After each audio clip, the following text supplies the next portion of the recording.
कथा विश्व के परिवार सदस्यों, आज हम आपके लिए लेके आए हैं कहानी शापित राजकुमारी की।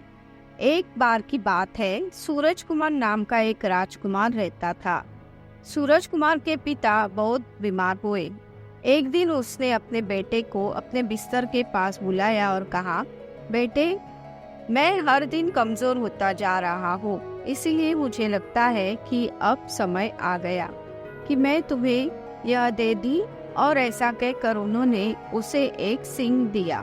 सूरज कुमार ने अपने पिता से पूछा, पिताजी, यह तो एक साधारण सिंह है, इसका मैं क्या करूँगा? उसके पिता ने उसे समझाया, बेटे, यह कोई साधारण सिंह नहीं है। यदि आप इसे अपने कान में लगाते हैं तो आप तीसरे व्यक्ति के विचार सुन सकते हैं। यह आपकी बहुत मदद करेगा।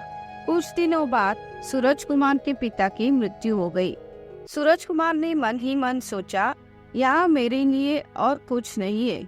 मैं कुछ समय के लिए यात्रा करूँगा और रास्ते में किसी काम की तलाश करूँगा। यह कहकर वह अपने पिता का सिंह लेकर चल दिया।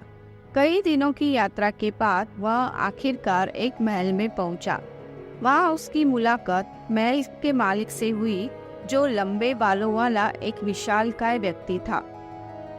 उसने विशालकाय व्यक्ति को बहुत स्वादिष्ट डिनर बनाकर प्रभावित किया और इसीलिए उसने उसे काम पर रख लिया। एक दिन जब सूरज कुमार महल के चारों ओर घूम रहा था, उसने तहखाने में अपना रास्ता खोज लिया। जैसे ही वह करीब आया, उसने किसी के रोने की आवाज सुनी। उसने तहखाने की तलाश ली और उसे एक खंबे से बंधी एक सुंदर लड़की दिखी। तुम कौन हो? तुम इस तरह क्यों बंधी हो? सूरज कुमार ने लड़की से पूछा। लड़की ने उत्तर दिया, मेरा नाम बबीता है और मैं इस खूबसूरत राज्य की राजकुमारी हूँ। इस दानव ने मेरे पिता राजा को मार डाला और मुझे बंदी बना लिया। कृपया मेरी मदद करें। उसे राजकुमारी के लिए खेद हुआ, लेकिन सूरज कुमार ने उसे स्वीकार किया कि मैं क्या कर सकता हूँ। मैं एक सिर्फ साधारण आदमी हूँ और वह एक विशालकाय व्यक्ति है। मैं उस पर कैसे हावी हो सकता हूँ?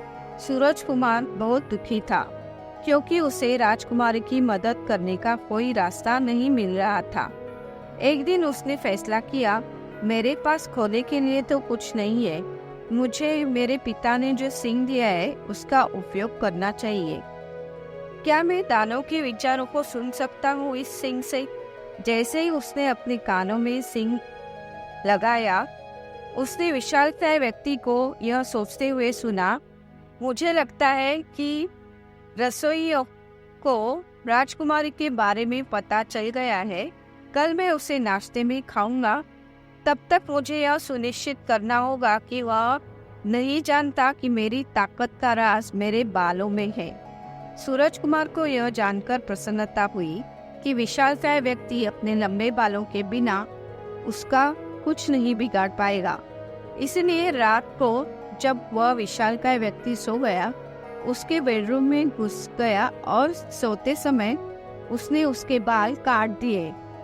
अगली सुबह जब विशालकाय व्यक्ति जागा तो उसने बहुत कमजोरी महसूस हुई और जल्द ही उसे एहसास हुआ कि उसकी शक्ति चली गई है।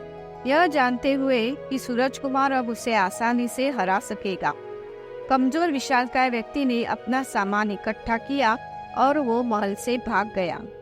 जैसे ही सूरज कुमार को पता चला कि वह दानव भाग गया, वो भागकर तहखाने में गया और राजकुमारी को मुक्त कर दिया। अंत में विशालकाय व्यक्ति का अभिशाप हटा लिया गया और उस जगह एक शानदार महल में बदल गई।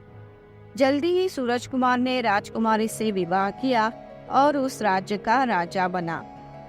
तो दोस्तों, कैसी लगी आपको हमारी ये कथा? जरूर हमें कमेंट करके बता दीजिए, शेयर कीजिए और हमारा चैनल सब्सक्राइब कीजिए ताकि ऐसी नई कथाएं आपको सुनने को मिले। धन्यवाद।